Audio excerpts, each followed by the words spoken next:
Bombshell discovery to tell you about in the disappearance of J.J. Vallow and Tylee Ryan. The siblings vanished after their mother moved them from Chandler to Idaho last fall. Rexburg police, this is in Idaho, the FBI and the Fremont County Sheriff's Office serving that search warrant at Daybell's home yesterday. Officers discovering human remains at this area behind the home in Idaho, and this is out in the field there.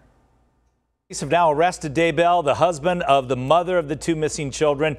Taking a look at his booking photo right alongside Lori Vallow and the two missing children, 17-year-old Tylee Ryan and J.J. Vallow, whose 8th birthday was on May 23rd. Daybell scheduled to have his first appearance in front of a judge this morning. Arizona's family has been following Lori Vallow's case. It's very complicated. We've been following it since the very start, and this was back in November, Olivia.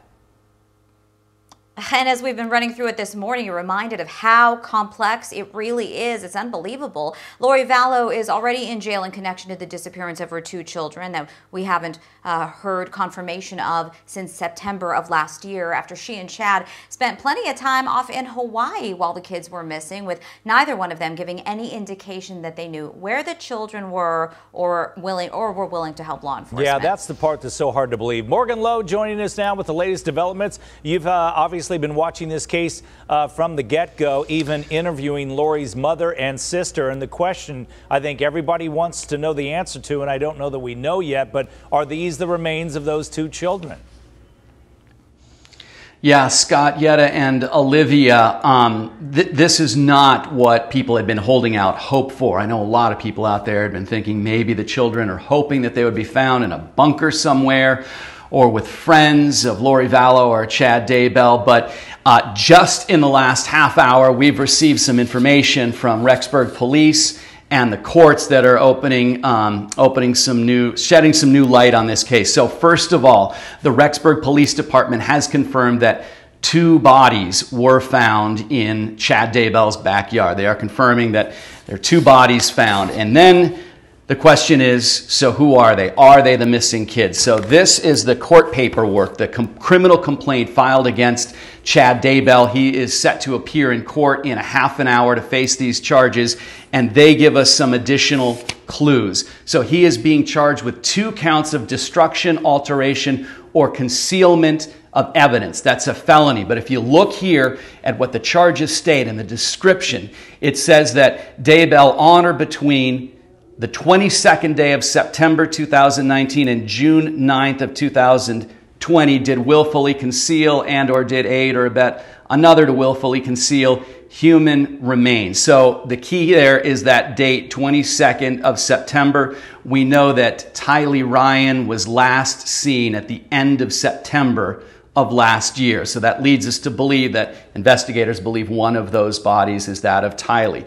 Second count, count 2, again, destruction, alteration, or concealment of evidence. And here the date is different. It's the 8th day of September. So he concealed a body between the 8th day of September and the 9th day of June. So that date is significant because J.J. Vallow was last seen. Actually, I got those confused. Tylee was last seen at the beginning of September. JJ was last seen at the end of September. So the long and the short of it is, it does appear that investigators believe that those 2 bodies are those of the children, although they said that autopsies are in progress and the actual proper final identification has yet to be made.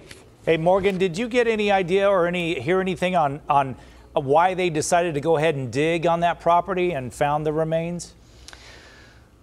Yeah, that is the big question today, and I've been talking to a lot of my colleagues at CBS News in 48 Hours about this. The straight answer is we don't know, but I can tell you that a few things have happened in the past month. You know that after we interviewed Lori Vallow's mother and sister, investigators did serve a search warrant at the mother and father's home in St. George, Utah. So could have been some evidence they found there. I don't know at this point, but obviously something happened to tip them off or to say, go back out there. We know that they had searched that area before, but something led them to go yesterday and to dig in a certain area in the backyard, and that is where they found these human remains. So Morgan, in the last 24 hours since this news has popped up, have you had any communication with the family who you've talked to in the past? Yeah, I have not at this point. Once they make this determination, we're going to reach out to them and see if, because Lori's family has been staunch defenders of her throughout this, we're going to see if they have a different point of view now. I mean, this is just, it's a tragic result of this, and I am certain that they are heartbroken, but I am curious to hear what they have to say. All of us are, and there are so many twists and turns in this story already, and here we are with another one. Morgan, thank you so much for following this story so closely for us.